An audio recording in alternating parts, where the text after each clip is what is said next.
उत्पन्न हुआ है, ये उसका कार्य है। मसीहों को परमेश्वर के राज्य में आते हुए देखना, ये आपका कर्तव्य है, ये आपका कार्य है। और जब ये घटित होता है तो कितना आनंद होता है। आप देखिए कितनी शांति है। याकूब ने कहा, अपना हाथ यहाँ पर रख और सौगंध खा कि तू मुझे यहाँ पर नहीं गाड़ेगा। इसलिए उन्होंने उसे लेकर वहाँ उन बाकी लोगों के संग गाड़ा। और तब यूसुफ, ये याकूब से यूसुफ के पास आया। और जब यूसुफ मिस्र में मरा, उसने कहा, देखो मुझे यहाँ पर मत गाड़ना, क्योंकि मैं जानता हूँ किसी दिन हम यहाँ से जाने वाले हैं। इसलिए तुम मेरी हड्डियों को भूमि से बाहर रखना। ओ प्रभु, मैं हर गवाही को देना चाहता हूँ जो दे सकूं कि मैं इसमें विश्वास करता हूँ। ये ठीक बात है। कहा, मेरे मरने के पश्चात मेरी हड्डियों को गवाही के लिए रखना। देखिए ये क्या है। वो अय्यूब के समान बहुत कुछ कह सकता था। मैं जानता हूँ कि मेरा छुड़ाने वाला जीवित है, क्योंकि उसने सारे दृश्य को होते हुए देखा था। उसने अय्यूब के समान देखा। अय्यूब ने दर्शन में देखा, अब्राहम ने इसहाक के द्वारा देखा, और इसहाक और याकूब और आदि आदि, और याकूब ने इसे लड़ने के द्वारा देखा। यूसुफ ने इसे अपने ही जीवन के द्वारा देखा। उसने देखा कि वो जन्म से ही भिन्न लड़का है, कि वो एक भविष्यद्वक्ता था, उसमें कुछ था, वो दर्शन देख सकता था, वो उसे समझ सकता था। यहाँ तक कि वो गया और देखा, अपने माता पिता को बताया जब उन्होंने उसे सही करने का यत्न किया। जब उसने देखा सारे पूले उसके वाले के सामने झुक रहे हैं, वो इसे नहीं समझ सका। परंतु फिर अगली बात उसने पाया कि उसे उसके भाइयों के द्वारा धोखा दिया गया। उसने कहा, मैं यहाँ क्या दर्शा रहा हूँ, ये पूर्व ज्ञान क्या है जो मैं पा रहा हूँ। उसने अपने जीवन को ध्यानपूर्वक देखा। और कोई भी मनुष्य अपने जीवन को देख सकता है और बता सकता है कि आप कौन हैं। बस अपने आप को जांचें कि वास्तव में मसीही हैं या नहीं। आप जो करते हैं उन बातों को जांचें, आप क्या कहते हैं, और आपके संगी और आदि आदि, आप पाएंगे कि आप में वास्तव में कुछ है या नहीं।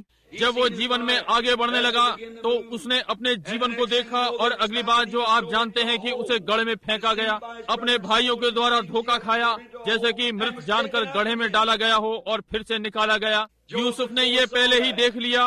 उसने स्वयं को कैद में देखा, उसने स्वयं को काल कोठरी में देखा। उसने देखा कि परमेश्वर उसके संग है।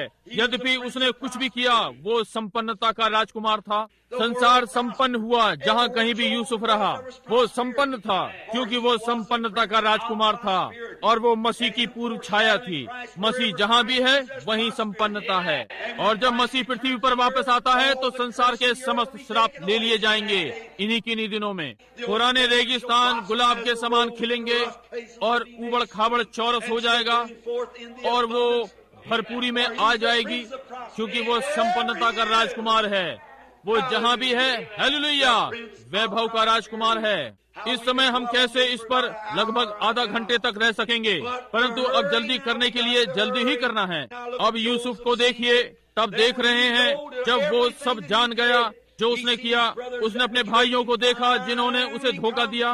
अंत में उसके पास आए, ये ना जानते हुए कि वो कौन था, और उसके सन्मुख श्रद्धा से सर झुकाया।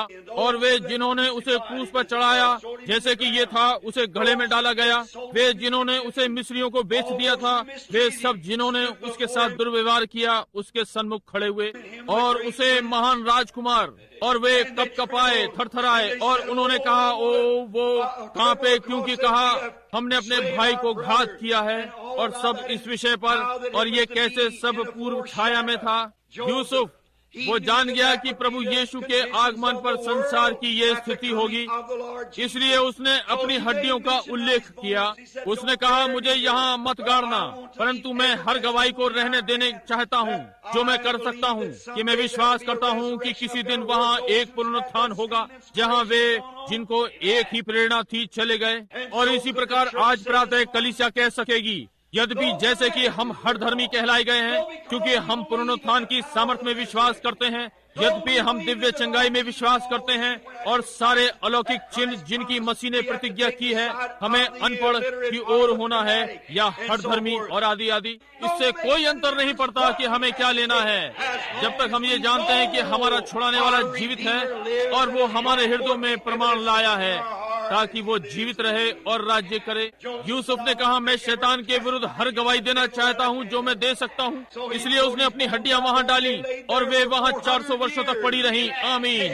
क्योंकि इसने उसके आगे देखा। लोग कहते हैं, क्या ही पागलपन, ये ऐसा प्रतीत होता है बजाय हर धर्मी के, परंतु ये सत्य सिद्ध हुआ। आमीन। इसलिए ये प्रत्येक के लिए होगा जिनके पास ये धन्य आशा है। इस प्रातः का मूल पाठ, मैं जानता हूँ कि मेरा छुड़ाने वाला जीवित है। मैं ये जानता हूँ, कोई मतलब नहीं क्या है। वे कहते हैं कि हम यहाँ संपन्न हो रहे हैं, सारा मिस्र संपन्न हुआ, जबकि हम यहाँ हैं। ये सारी बातें, परंतु इससे कोई अंतर नहीं पड़ता। वो जान गया, वे वहाँ बाहर जा रहे थे ठीक उसी निश्चय से जैसे संसार। उसने कहा, अब मेरी हड्डियों को वहाँ पर गाड़ना, मिस्र में, प्रतिज्ञा के देश में, कनान देश में, मिस्र से बाहर। इसलिए जब वे मूसा दूसरा प्रेरणा पाया हुआ भविष्यवक्ता आता है और उसने यूसुफ की हड्डियों को लिया, वहाँ से लेकर उन्हें उसी स्थान पर गाड़ दिया जहाँ वे गाड़े गए थे। उसने अपना मार्ग उन बाकी लोगों के साथ लिया। क्यों? उसमें कुछ था, उसमें कुछ था, कोई मतलब नहीं। आप उन बाकी लोगों को जो वहाँ पर हैं मत सुनिए। वे इस विषय में जो भी कहें, अच्छा, कहीं भी ठीक है, वे कहीं भी गिर पड़ेंगे, परंतु वहाँ उसमें कुछ था। कुछ तो वही दर्शन था जो अय्यूब को था, वही दर्शन उन बाकी लोगों को था। कोई मतलब नहीं बाकी संसार ने क्या सोचा, उन्होंने क्या किया, इस बात से यूसुफ को कोई मतलब नहीं। इसका अब्राहम से कोई लेने देना नहीं, इसाक से, याकूब से, उन बाकी लोगों के साथ कुछ प्रतिज्ञा के देश की ओर धकेल रहा था। पागलपन सा प्रतीत होता है, परंतु वे चाहते थे क्योंकि उनमें कुछ था। गहराई गहराई को पुकारती है, और आज हर विश्वासी के साथ यही बात है। उनमें कुछ है जो उन्हें आगे को ढकेलता है। कोई मतलब नहीं आप इधर उधर या कुछ करने का यत्न करें, कुछ है जो दबाव डालता है। आप किसी भी संदेह से परे जानते हैं कि कहीं एक नगर है जिसका बनाने वाला परमेश्वर है। आप जानते हैं वहाँ कुछ है, इसलिए आपके अंदर ये दबाव है।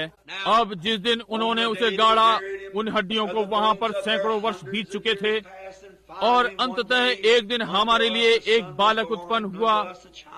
हमें एक बालक दिया गया, उसका नाम अद्भुत युक्ति करने वाला होगा, सामर्थी परमेश्वर, शांति का राजकुमार, अनंत पिता।